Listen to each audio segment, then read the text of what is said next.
just wanted to do a little video with you today to show you some exercise that you can do while you're sitting at your desk. So most of us are desk bound. Maybe from Monday to Friday we sit at the desk from 9 in the morning till 5 o'clock at night, with maybe an hour for lunch. And sometimes most of you might, I know, sit through your lunch hour as well working because you're trying to catch up, grabbing a sandwich while you're sitting there, and then your head just tends to drift more forward as you're looking at the screen and barely moving. Okay, so you might get up occasionally, have a cup of coffee, barely drinking any water, so hardly hydrating at all. So the discs start to sink, and we in the spine, and then we start to sink forward more. We tend to sit more on our sacrums, which get compressed, and then we tend to slump here, so the abdominals get compressed, or the digestive system gets affected, and our breathing as well. So which begins tightness in the hips, and then when we stand up we feel a bit, oh my back, oh my hips, oh my knees, oh my feet. Yes, so we can do that many days, many weeks throughout the years, and it's not until we feel a little bit of pain that we think we should have done something about it earlier. So it's never too late, thank goodness. So when you are sitting at your desk, try and sit on your sit bones. Try not to sit back on your sacrum. So really sit on those little bony bits at the bottom of your pelvis, which also helps you feel as if you're sitting in a lengthened position. So think of it like a dome, like the in between your sit bones. So on top of that dome of in between your sit bones, that area, think about where your diaphragm is. That comes here from the top of your ribs all the way around to the back of the ribs. Think of that like a dome as well, and they just sort of sit on top of each other. Middle of your collarbone here is called the manubrium. So if you had a really nice medallion necklace or a diamond or a sapphire there, think of that being balanced on the middle of those two domes. And then the tonsils, think of those being balanced on top of the manubrium and those two domes. And the back of the head, the crown of the head, where all the hair kind of meets together, the little swirly bit at the back.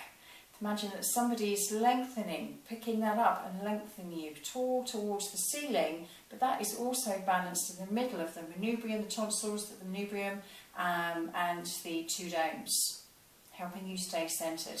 Now, there's no way you're going to sit like this all day. You are going to eventually slump.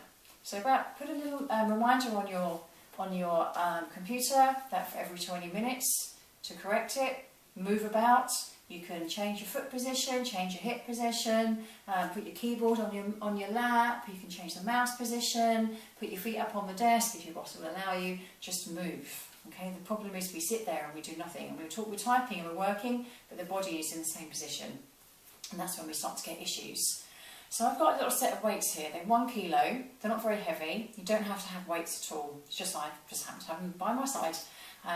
2 kilos are fine as well, but it all depends on how tight your shoulders are and if you've ever done anything exercise or mobility wise before.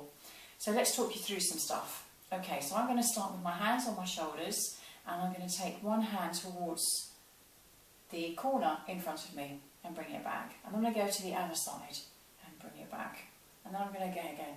So as I'm moving, I'm starting to twist without ever thinking about it. Turning from the ribs, my sit bones are still nicely planted on the floor or on your chair.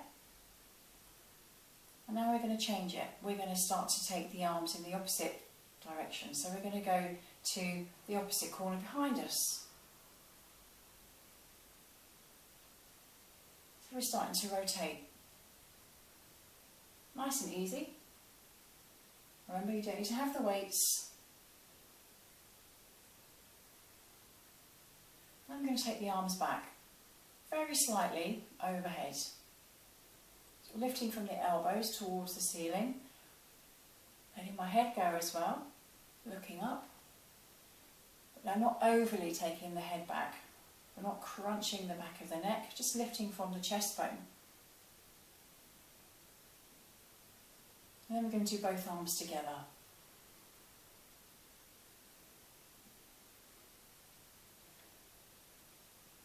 Two more. I'm breathing in as I move. Let's do another one. And then we're going to do the same side. So it's slightly going overhead, slightly above the back of the head, and we're punching to the same corner. So again, we're adding some rotation and some length with the arms. We're opening up the shoulder and we're lifting from the collarbone. Should we do one more?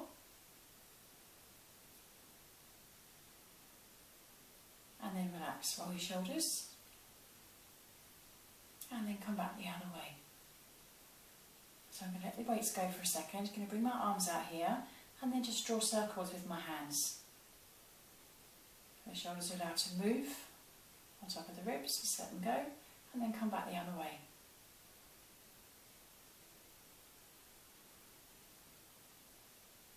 And then relax. Shake out the wrists. Imagine there's water on them.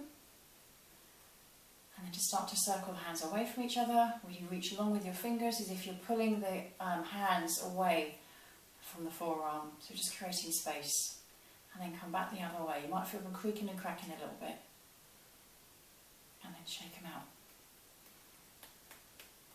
Then lengthen. All those domes balance on top of each other. Make your shoulders feel as if they're also domes and they're level right and left. And then turn the head to one side. Scratching an itch is optional. And again, so trying to keep the chin level as if it's on a tabletop.